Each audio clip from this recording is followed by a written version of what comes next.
But this week's events are a grim reminder that Canada is not immune to the types of terrorist attacks we have seen elsewhere around the world. Canada will never be intimidated. In fact, this will lead us to strengthen our resolve and redouble our efforts, and those of our national security agencies, to take all necessary steps to identify and counter threats. All right, folks, that's the Prime Minister of Canada. Before we get to General Michael Hayden, just let me update you on the shooting that took place at the Marysville Pilchuck High School just north of Seattle, Washington. The student shooter is dead, as is one other shooting victim of his. There are currently 4 people in the hospital. 3 are in surgery. CNN had a fellow student who claims that the shooter was a member of the football team and the wrestling team, was a freshman, and was a Native American, and actually targeted certain people, and there might have been some, some grudge for one reason or another in his victims. So that's the latest. But joining us now is General Michael Hayden, retired 4-star General, U.S. Air Force, and former director of both the CIA and the NSA. Always good to talk to you, sir.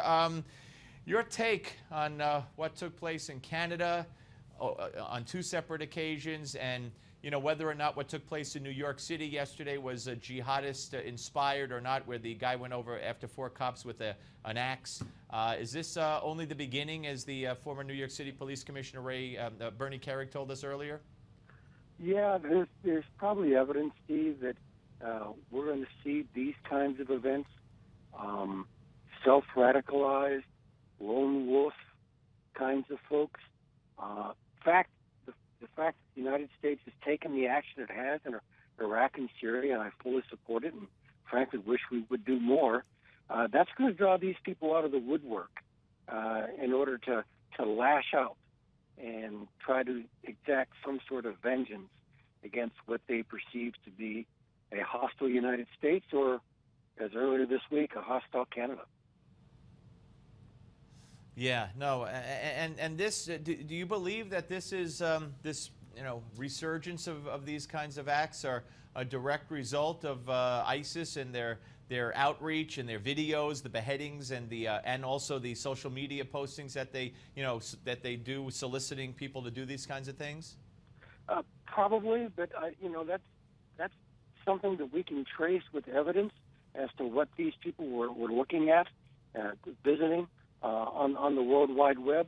I don't see evidence that ISIS directed this.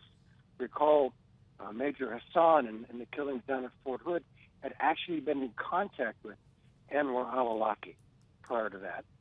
I don't see that here, but these folks certainly have been inspired by what ISIS is putting out there.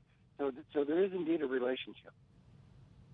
And as someone who's run both the CIA and the NSA, which always just floors me when I think of all you've done for this country, sir, not to mention your service in the military.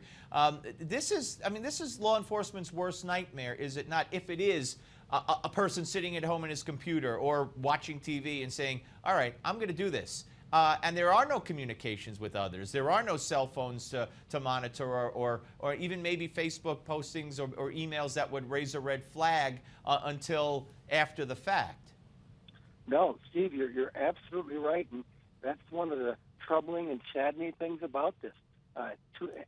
Beyond a certain point, attacks like this are not preventable. That they are going to happen. Now, the good news, and this may sound a little harsh to you and your viewers, but what happened in Canada, in Ottawa earlier this week, was indeed a tragedy. But it wasn't a catastrophe, and we have made it very difficult, if not impossible, for our enemies to inflict the kind of damage on us with those mass casualty attacks that they prefer. But what we're now left is this, the one-off self-radicalized individual. And Steve, let me give you a summary that I think folks like me arrived at not yesterday, but 4 or 5 years ago. Because of our success against terrorism, future attacks against the homeland will be less well-organized, less complex, less likely to succeed, less lethal, even if they do succeed, they're just going to be more numerous. And I think that's our current reality. Yeah. All right, let me ask you about ISIS real quick. I don't know. I heard a report last week or earlier this week, and maybe you could fill me in or maybe I'm wrong, that in Syria, in land that's been taken or positions that have been taken by ISIS, we're not going to help them, Syrian rebels or whatever, get that back. We're kind of conceding it to ISIS. We're just going to try to prevent further successes there from ISIS. Is that what you understand, and is that smart strategy? That's what I've read, Steve. And if that's policy, that's a bad idea.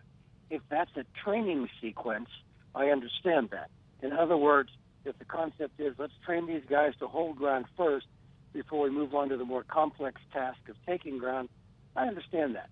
But if it's policy, if that's what we're saying to these people, I don't know that we're going to get many volunteers for the training program.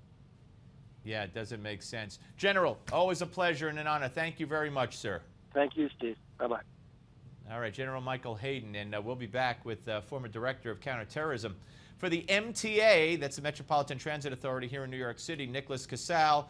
That'll be after the break, but first, let's check in on the Arkansas Senate race. It's a big one with our Road to the Midterms update.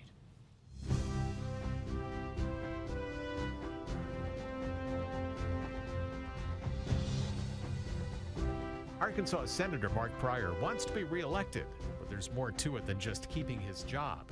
It's about protecting his party's voice on Capitol Hill. Pryor is the last Arkansas Democrat serving in Washington.